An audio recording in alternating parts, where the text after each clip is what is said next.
Hello everyone, my name is Nilesh and you are all welcome to my this legal channel. आज का हमारा topic है consumer protection act 1986 के बारे में कि इस कंज्यूमर प्रोटेक्शन एक्ट में हमारे इंडिया में क्या लॉ है। अक्सर हम अपने पसंदीदा सामान खरीदने के लिए या तो हम बाजार जाते हैं या थ्रू सोशल मीडिया यानी कि ऑनलाइन से भी हम अपने सामान खरीदते हैं।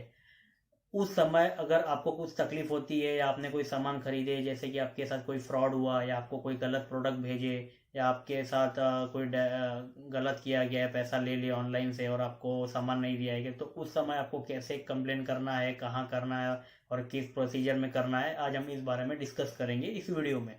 इस कंज्यूमर प्रोटेक्शन एक्ट 1986 में हम ये डिस्कस करेंगे कि अगर कोई आपने सामान लिया है या कोई आप सर्विस लिए है, तो उसमें अगर आपको कोई प्रॉब्लम या कोई परेशानी होती है तो आप कब, कहाँ और कैसे इसकी शिकायत कर सकते हैं, इस बारे में हम डिस्कस करेंगे। इस कंज्यूमर प्रोटेक्शन एक्ट 1986 में ये कहा गया है कि कंज्यूमर फोरम में सिर्फ कंज्यूमर यानी कि कंप्लेनेंट, जो विक्टिम पर्सन होता है, जो कस्टमर होता है, वही कंप्लेन कर सकता है। आपने अगर कोई सर्विस ली है या आपने कोई सामान लिया है, उसमें अगर आपको कोई प्रॉब्लम या कोई दिक्कत होती है तो आप ही वो कंज्यूमर फोरम में कंप्लेन कर सकते हैं। कंज्यूमर को परचेजर, बायर या कस्टमर नामों से भी पुकारा जा सकता है। कंज्यूमर फोरम एक सरकारी संस्था है जहां हम सेलर या कोई सप्लायर या कोई सर्विस प्रोवाइडर के खिलाफ हम कंप्लेन कर सकते हैं। इन्हें कंज्यूमर कोर्ट भी कहा जाता है। जब भी आप कोई चीज़ मार्केट से खरीदते हैं या कोई दुकान से खरीदते हैं या ऑनलाइन से खरीदते हैं या कोई आप सर्विस लेते हैं, जैसे कि इंटरनेट सर्विस हो गया, केबल सर्विस और भी सर्विस जो लेते हैं, उसमें कोई तकलीफ आपकी होती है, जब आप किसी का कंप्लेन, उनको कंप्लेन बताते हैं, अगर वो आप लोग का कंप्लेन सुनवाई नहीं करते हैं तो आप कंज्यूमर फोरम के थ्रू कंज्यूमर कोर्ट में जाके आप उनका कंप्लेन कर सकते हैं। Consumer forum ministry of consumer affair, food and public distribution के तहत आता है। चलिए हम बात करेंगे कि इस कंज्यूमर फोरम में आप किसके खिलाफ शिकायत कर सकते हैं। आप दुकानदार के खिलाफ शिकायत कर सकते हैं जहाँ से आपने कोई सामान खरीदा हो। आप कंपनी के खिलाफ भी शिकायत कर सकते हैं। आप किसी डीलर की से भी शिकायत कर सकते हैं जिससे आपने कोई डील की हो, या फिर आप अपने सर्विस प्रोवाइडर जैसे कि इंटरनेट सर्विस प्रोवाइडर या कोई आपका केबल सर्विस प्रोवाइडर, उसके खिलाफ भी आप शिकायत कर सकते हैं। तो इस आपको शिकायत ऐसा करना है कि आप उस शिकायत में कंप्लेनेंट का नाम, एड्रेस, आपका नाम, एड्रेस और आपके पूरे डिटेल्स, डॉक्यूमेंट्स अटैच करना होगा। और कैश मेमो, जैसे कि आपने कुछ सामान लिया तो उसका कैश मेमो या कोई एग्रीमेंट्स आपसे, आपने जो डील किए तो उस एग्रीमेंट्स के कॉपी सब अटैच करने होंगे आपके कंप्लेन करते वक्त। कंज्यूमर फोरम में जो कंप्लेन करने की फीस होती है वो बहुत ही कम होती है। एप्लीकेशन की 3 कॉपीज आपको जमा करानी होती है, एक ऑफिस के लिए और एक सामने वाले ऑपोजिशन पार्टी के लिए होती है। जो कंप्लेन करने की जो फीस होती है वो डिमांड ड्राफ्ट या पोस्टल ऑर्डर के थ्रू होती है। डिमांड ड्राफ्ट या postal order president, state forum या डिस्ट्रिक्ट फोरम के बिहाफ में बनता है।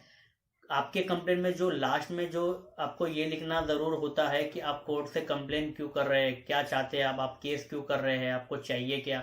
बिकॉज ऐसा लिखने पे ही कोर्ट उसका फैसला सुनाएगा और उसी के आधार पे डिसीजन देगा। चलिए हम बात करेंगे कि जो कंज्यूमर फोरम में जो कंप्लेंट की जो फीस लगती है वो कितनी लगती है। 1 लाख तक के मामले की फीस की जो कीमत होती है वो 100 रुपये तक के आसपास होती है। 1 लाख से जो 5 लाख तक के मामले की जो फीस होती है वो 200 रुपये तक की होती है। 10 लाख तक के मामलों के लिए जो फीस लगती है वो 400 रुपये तक की होती है। 20 लाख तक के मामलों के लिए जो फीस लगती है वो 500 रुपये तक की होती है। 50 लाख तक के मामलों के लिए जो फीस लगती है वो 2,000 रुपये तक की होती है। और जो 1 करोड़ के मामले तक की जो फीस लगती है वो 4,000 रुपये तक की होती है। कंप्लेन के लास्ट में आपको कोर्ट को ये बताना है कि आप केस क्यों कर रहे हैं, आप कंप्लेन क्यों कर रहे हैं। फॉर एग्जांपल, जैसे कि आपको कोई नुकसान हुआ है उसकी भरपाई के लिए कर रहे हैं, या आप कोई सामान बदलवाने के लिए केस कर रहे हैं, या आपको कोई मानसिक परेशानी हुआ है उसके कंपनसेशन के लिए आप कंप्लेन कर रहे हैं, या आप ये सभी चाहते हैं। ऐसा लास्ट में आपका लिखना ज़रूरी होता है क्योंकि कोर्ट इसी के आधार पर फैसला सुनाता है। तो चलिए अभी हम बात करते हैं कि कंप्लेंट की कहाँ जाती है। अगर आपके सामान की कीमत 20 लाख के अंदर है तो आप डिस्ट्रिक्ट फोरम में कंप्लेन कर सकते हैं। अगर आपके सामान की कीमत 20 लाख से 1 करोड़ के बीच में है तो आप इसकी कंप्लेंट स्टेट कमीशन में कर सकते हैं। और अगर आपके सामान की कीमत 1 करोड़ से ज़्यादा है तो आप इसका कंप्लेंट नेशनल कमीशन में कर सकते हैं। चलिए अभी हम बात करते हैं कि कोर्ट के आदेश पे अगर अपोजिशन पार्टी उसका पालन नहीं करता है तो क्या होता है।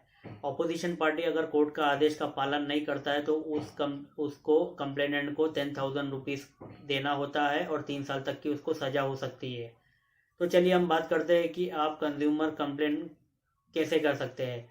चार तरीके से, चार ऑप्शंस होते हैं आपके पास कि आप उस कंप्लेन कर सकते हैं। आप एक एप्लीकेशन लिख के कंज्यूमर कोर्ट में सबमिट कर सकते हैं।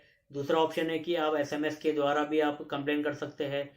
तीसरा ऑप्शन है कि आप कॉल करके भी हेल्पलाइन नंबर पे से कंप्लेन कर सकते हैं, जिसका हेल्पलाइन नंबर है 1800114400 या 14404 पे आप कंज्यूमर हेल्पलाइन नंबर पे कंप्लेन कर सकते हैं। और चौथा ऑप्शन है कि आप ऑनलाइन मोड से भी कंप्लेन कर सकते हैं। जो वेबसाइट का जो नाम है वो www.consumerhelpline.gov.in है।